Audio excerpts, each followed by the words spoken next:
It's February 1st on the wet coast, and yesterday was Bell Let's Talk Day, where they're encouraging people to normalize the conversation around mental illness and bring awareness to this so that people are no longer stuck in shame and embarrassment.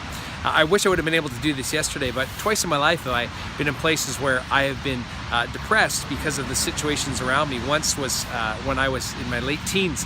I had been spending about a year and a half traveling on missions and came home as my family had kind of fallen apart. My dad had left the house, and all of a sudden what I thought was a solid foundation of family had totally shifted and changed and sent me in a spiral of depression.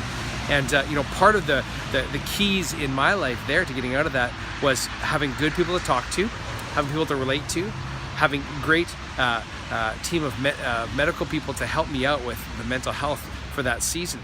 And I had a verse that always stuck in my head from that, Isaiah 26, where it says, "You, God, will keep in perfect peace those whose thoughts are fixed on you because they trust in you." And that was also a key piece of coming through that time, focusing on the things that God would have me focus on, not allowing my thoughts to run away when I knew that there was ability that God had given me with the help of others and the help of medication, all those things, to really harness that and as Philippians says, to think on things that are true and holy and praiseworthy. And that was also a discipline I practiced.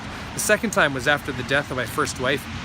I had been going through grief counseling and eating right and working out, and I met with my doctor. I said, "Doctor, I'm doing all these things, and what do I need to do?" And he said, "You know what, I really think because you're doing all these things right, you have professionals that are helping you with counseling, you're trying to eat right and work out, and you're trying to be relational, and you're not just sticking to yourself, because I think you're actually in a grief-based depression." And so he helped me out in those 3 to 5 months.